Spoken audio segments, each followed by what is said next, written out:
ഒരു കാലത്ത് സ്റ്റാൻഫോർഡ് യൂണിവേഴ്സിറ്റിയിൽ ഒരു ചെറിയൊരു ഇഷ്യൂ ഉണ്ടായി.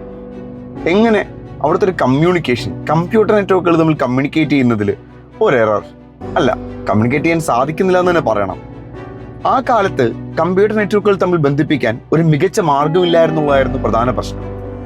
ആ സമയത്താണ് സ്റ്റാൻഫോർഡ് യൂണിവേഴ്സിറ്റിയിലെ എംപ്ലോയീസ് ആയിരുന്ന ലിയോനാർഡ് ബൊസാക്കും സാൻഡി ലേണറും ഇവരൊരു ടെക്നോളജി ഡെവലപ്പ് ചെയ്തെടുത്തു. എന്താണെന്ന് വെച്ച് കഴിഞ്ഞാൽ നെറ്റ്വർക്കുകൾ തമ്മിൽ ആശയവിനിമയം നടത്താൻ കഴിയുന്ന റൂട്ടർ എന്ന് പറയുന്ന ഒരു ഡിവൈസ് ആയിരുന്നു ഡെവലപ്പ് ചെയ്തത്. അവിടെ നിന്നായിരുന്നു സിസ്കോയുടെ ജനനം. ശരിക്കും ഇന്നത്തെ സ്റ്റാർട്ടപ്പുകൾക്കൊക്കെ വളരെ ഒരു ഇൻസ്പിറേഷൻ ആയിരുന്നു. സുഹൃത്തുക്കൾ തമ്മിൽ ഒരു ആശയം ഡെവലപ്പ് ചെയ്തെടുക്കുക.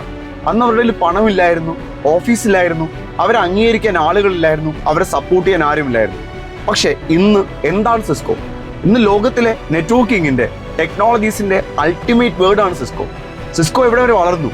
റൗട്ടേഴ്സിലേക്കും സ്വിച്ചസിലേക്കും ഫയർവാൾസിലേക്കും നെറ്റ്വർക്ക് സെക്യൂരിറ്റി സൊല്യൂഷൻസിലേക്കും കൊളാബറേഷൻ ടൂളുകളിലേക്കും അങ്ങനെ പറയുകയാണെങ്കിൽ എണ്ണിയാൽ ഒടുങ്ങാത്തത്രത്തോളം നേട്ടങ്ങൾ സിസ്കോയിലൂടെ കൈവരിക്കാൻ സാധിച്ചു. സിസ്കോയുടെ സർട്ടിഫിക്കേഷനെ കുറിച്ച് ഞാൻ പറയേണ്ട ആവശ്യമില്ലല്ലോ.